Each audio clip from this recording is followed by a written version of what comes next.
Good morning, everyone. Well, it's Wednesday and it's another All for Poetry and Poetry for All. I'm Lorene with Accelerated Literacy Learning, bringing you live all this month in honor of celebrating Poetry Month. We are here working together alongside each other and with you, bringing you more ideas and ways we can explore poetry. So I welcome you today. Please grab your writing tool, your poetry file, some poetry paper. Always have some colored pencils, a paper, and a pad. Basically, bring your toolbox, as I know that has been growing. We're really excited that you're here. I'm just looking out my window as you all get settled and ready. It's a beautiful day in my neck of the woods. I hope you've got some sunshine where you are. So I welcome you today. We have a growing list of things that we have been exploring. And I know when I was looking at Lisa's tree poetry, I can see visually that progression of all the work that we are doing. I may have to think about another way to show on my screen because that list is just proudly growing. We have been exploring ways that we can write poetry, observe poetry, and think about poetry. And one of the things that we started to discover together is that poetry is a wonderful way to explore our feelings. It reflects our memories. We learned that poetry has rhythm and form. We learned that some poems rhyme, not all do. Some have a little rhyme, some have a great deal of rhyme. And the poet, because we can do whatever we want, and there is no one size fit all, and there is no one answer. Anything is accepted. Actually, differences are celebrated. The more unique and different you are, the more we as your audience will be so interested and excited. We are learning about how poets observe the environment around them. We learned how they take ordinary objects and look at them in a very extraordinary way. And we saw that through the sessions that we did. The sessions that we've had throughout this month are available on our Facebook website. You can also go to Accelerated Literacy Learning, the official website, and you can just go back for refreshers long after we've done the live session. So do keep that in mind if you want to go back to them.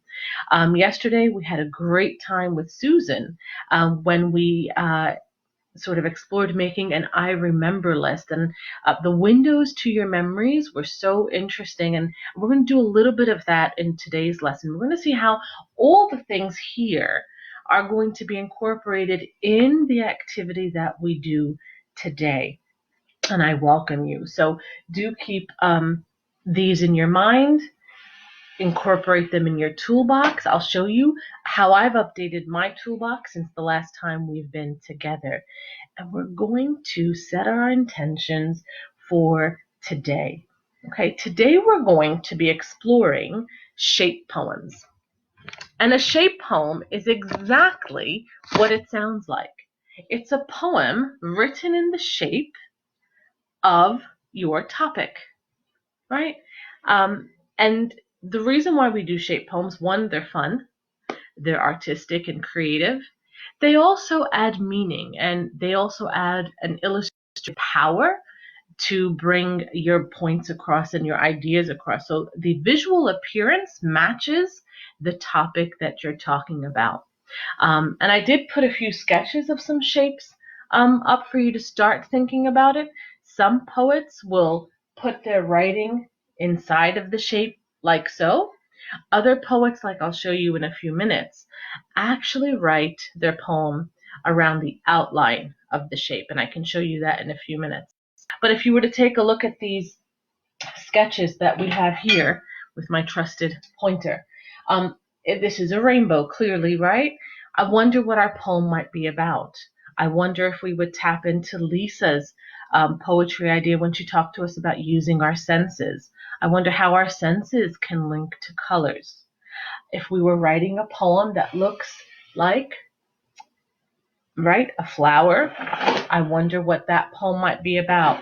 Might it be about a season, a memory? Might it be about the growth of a flower? and then you've got a sport, an umbrella. You might be talking about something to do with that. Authors do it in many ways, and you can be as creative as you want when you create your shape poem. I'd like to share a poem with you that I found, and it's written by Gemma Lovewell. And I want you to take a look at this poem. The poem is called Concrete Cat. Concrete and cat. All right. And I want you to think about what Gemma was trying to communicate to us when she wrote this poem. Okay? When my cat chose to walk her way through the sticky and wet cement we had just poured, all of us groaned.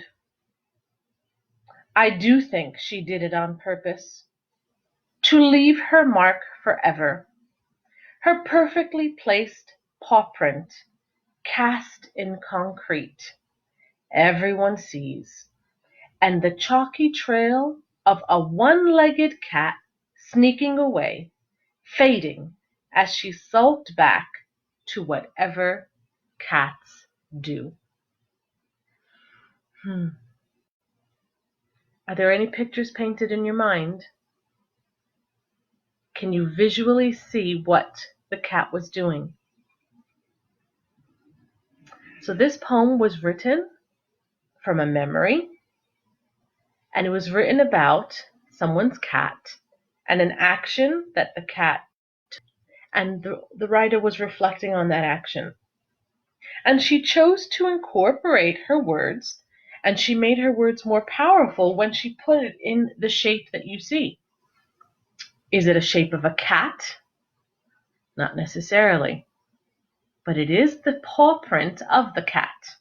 So it does make her shape poem quite powerful. It sort of pops at you and you can envision it. So that's another thing you can think about when you decide on the shape poem that you would like to create. You may create a shape poem for something you've already written, and we're going to go into that in just a minute. So do think about this poem, Concrete Cat, right? And this cat was quite adamant and certain that she wanted to leave her paw print so that everyone can see it for years to come. Okay? So, how do we write a shape poem? How do we go about it?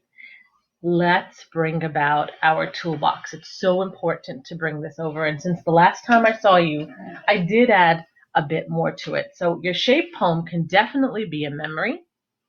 It can be a hot topic. Remember, we talked about the hot topics that we can have in our jars. And we also talked about nature and your haiku poems. We looked at our feelings. Your shape can be about animals as well. You may choose to write about people. You can even write about an activity that you enjoy doing. And then you can always go into your poetry file. Okay, so we're going to talk about our goal today. We're going to talk about how we can choose our topic, strategies that we can use to create our shape poems, and then how we can draft. Okay, so let's take a look. Last time we were together, I decided to think about all the things we've learned together, right? And I remember not too long ago, we did one session, and I've got them all on my index cards. And these will be ways when I think about wanting to write a poem, these will be one of the strategies that I adopt to think about. So I remember not too long ago, Lisa we worked on, there you go, show, don't tell. Do you remember that? Do you remember when she asked us to take our poetry paper and she asked us to fold it on the top, and we would have a word there that we don't necessarily show, but we would write. This, when I looked through my writing file and my poetry file, I looked at it and I thought this would be a great shape poem because I can take the ideas here and put them in the shape of my topic. Okay, so that's one way we can write a shape poem. We also wrote poems that paint pictures in our minds. Just recently, Susan did the I Wonder list, and we chose a topic and we made the 6 windows to our memories. And that's one way that we can write a shape poem. We may choose to write a shape poem that I remember this one, and this one was really exciting. We were looking at going from the ordinary to the extraordinary, and I remember Lisa shared the mouth of the pond. That would be a very interesting shape poem to create, of the mouth of the pond. You may choose to take your rhyming poem and put your rhyming poem in a shape. So many different ideas. Where we can incorporate our senses. We can find our wow lines. I also saw that we compared things. And I know we talked again about, recently we talked about similes and metaphors and personification. So once we choose what we want to write about, and the sky's the limit, we can choose from our poetry file something we already have, or we can choose anything that comes to our mind when we're sitting down with ourselves, when we're observing, and when we feel like this is something I want to write about. Okay, so that's how we can do it, and that's how we can get our ideas. And I'm going to show you an example of how, really interesting enough, I was able to work on something that I had in a while. I have had it a long time ago. I also wanted to share with you how some children who chose animals, this image spoke to me. They were using, on a sunny day, they chose the animals they wanted to make a shape of, and they used the shadow to create a tracing image for their shape poem. So that's another way that you can create your shape poem.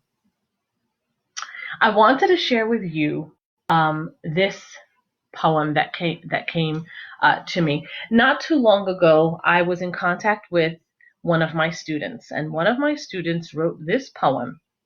And this student was in my class many, many years ago, let's just say that, okay? And we were having a multicultural celebration. And I asked all the students to bring something from their house that talks about their identity. And some children brought in a flag, some children brought in a badge, a trophy, right? Some children brought in pictures. Well, this particular student came into class and she didn't have anything. And so I said to her, I said, Caden, where is your multicultural object so we can think about celebrating ourselves and our uniqueness and creating our shape poems? Well, I knew that Caden had not brought it in. And she admittingly says that now, many years later. And she said, Ms. Hatter, I'm going to use my eyes to celebrate my identity. I took that on board because I thought it was outside the box and I thought it was unique. And so to celebrate her identity and to create her shape poem, she decided to write a poem about her eyes. Okay, so the poem began in draft. This is how she wrote her poem. She later created that shape for her shape poem. So she drew her eyes, and then she drew the poem around the perimeter of her eyes. I'm going to share her poem with you. And she named it These Eyes. Crafted for this canvas, kind and sincere, strong and deep, peering far and wide, laugh and cry, open, squint, shut, wide, cushion for lenses of love, still patient, still hopeful, optimism calls, these eyes and yours. That was a beautiful, beautiful poem that Caden wrote. It blew me away, and she was indeed thinking outside the box. But this is an example of how you can take a poem that you write about any given topic, and she chose her eyes, and you can make it into a shape poem. When I contacted Caden over the weekend and I shared with her that I would be sharing the poem with you, I asked her to look back at her poem because we as writers are encouraging you, our audience, to look back at your writing and reflect on the things that you've done. And I asked her, if you can go back to look at this poem, would you change anything? And that's very interesting to do as writers, to go back in your writing file and start thinking about, wow, I've built my toolbox. I have more things that I can refer to. Is there a way I can add a simile? Can I add a metaphor? Can I use a wow line?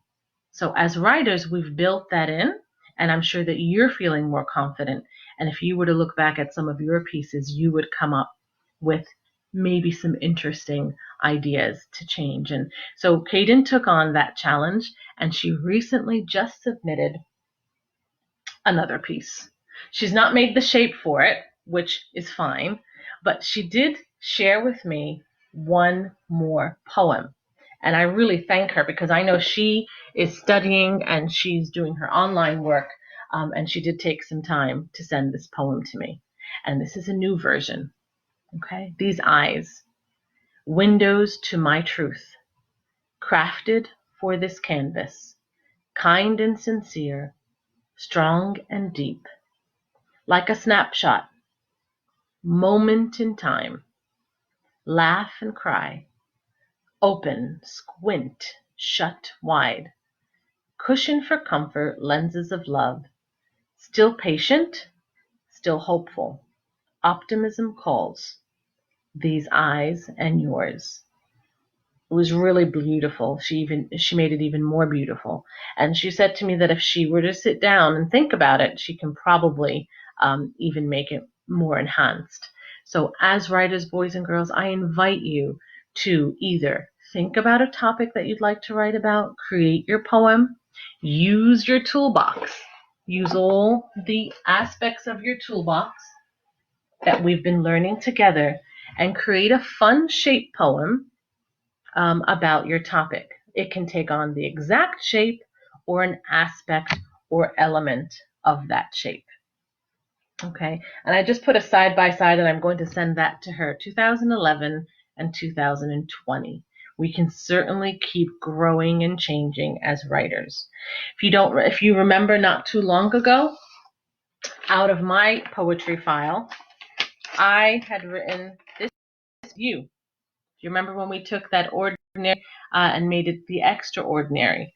So if I were to try to think about how I would publish this poem into a shape poem, I began to draft something similar to this. I'm not really an artist, but I will give it a go. So that's what I'm going to do this afternoon. I'm going to take my ordinary to extraordinary and make it even more extraordinary by publishing it in the form of a shape poem. Okay? So boys and girls, I hope you do start thinking about what you want to do and what shape you may want to recreate or reinvent. And I invite you to write and publish a shape poem. You can publish one from your poetry file, or you can create a new one. And do begin sending them in. Our poetry contest, you still have time. We're getting a lot of beautiful, beautiful examples of your poetry writing. So do send whatever you create to Susan at acceleratedliteracylearning.com. We will be having our big reveal at the end of next week. So do get them in. We want to celebrate your hard work, and we want to celebrate you as a poet. That's it for me today. I hope you've enjoyed exploring shape poems. I hope I've inspired you to create your own shape poem, and I'm excited to see how you take this on board. Have a wonderful, wonderful day. Bye for now.